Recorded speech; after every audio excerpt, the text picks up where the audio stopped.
Give yourself a little bit of room. Stand up. This is the symbol. Okay. This one over here is the symbol. This would be the sigil of it. Okay. So you start off in bow position, just like we always do. I'm going to get a little closer so you can see. Okay. And you're going to draw the sigil. So this one over here with your two fingers, just like you did before. It's a Z, like that. Come around to a circle, drop down, up, and end near the Z. So it's kind of like a backwards, almost like a elongated backwards S. Excellent. Now, the next pose that you do, you will, it's like throwing a javelin, okay? You will extend your left foot back along with your left hand and put your right hand forward. So like this. Okay, that's called the thunderbolt position. Next is mercy. This is an Egyptian pose. Your right hand will be on your left shoulder and your left hand will be flat at midsection, just like this, okay? And it's almost like an embrace. So it goes from thunderbolt to mercy. I'll do it this direction, okay?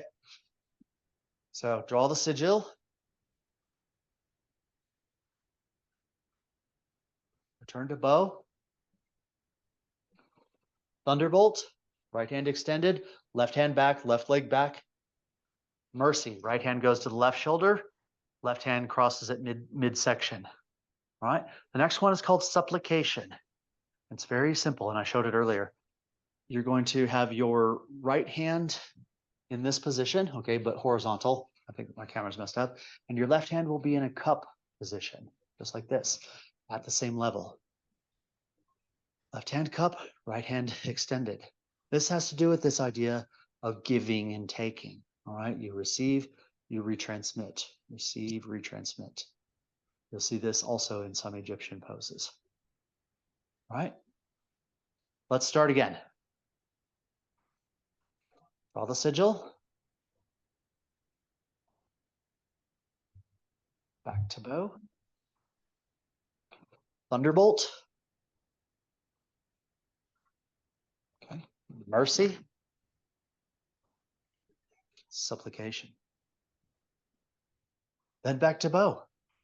That's it. All right, it's an easy one. But contemplate what these different positions mean. Yeah, in the thunderbolt position, which should be done rather sharply, by the way, from this bow, should go into thunderbolt very, very succinctly. All right, this is like a warning, isn't it? This is like a like you're about to throw a thunderbolt at something or someone, isn't it? Okay, so this is that protective. This I wouldn't actually call it a warrior aspect, but I would call it a power type of position. The mercy position. Again, hand flat like this. What does this imply? First of all, the name itself. This is the power. This is the mercy. Yeah, you're withholding that punishment. You're locking yourself off. But you still have a readiness here, don't you? Now, supplication is a strange word for this, because usually supplication would indicate some sort of bow, wouldn't it? Right? Bowing to something would be supplication. But supplication works both ways, doesn't it? A majestic supplication would be to re-give that which you receive. So you have a receptiveness here, and you re-give it.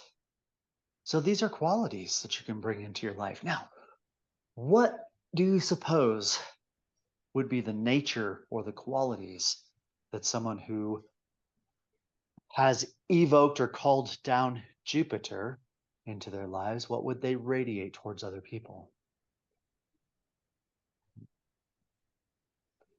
What would they be able to do esoterically or occultly or psychically?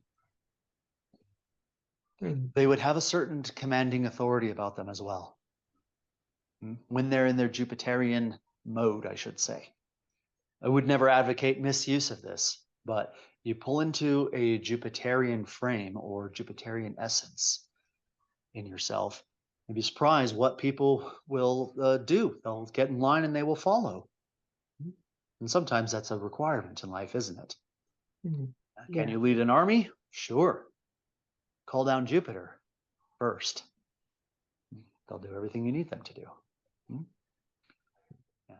I'm going to open it up to questions, comments, whatever it is you need. Do you understand it? Do you have the frequency of it? It's probably the most important.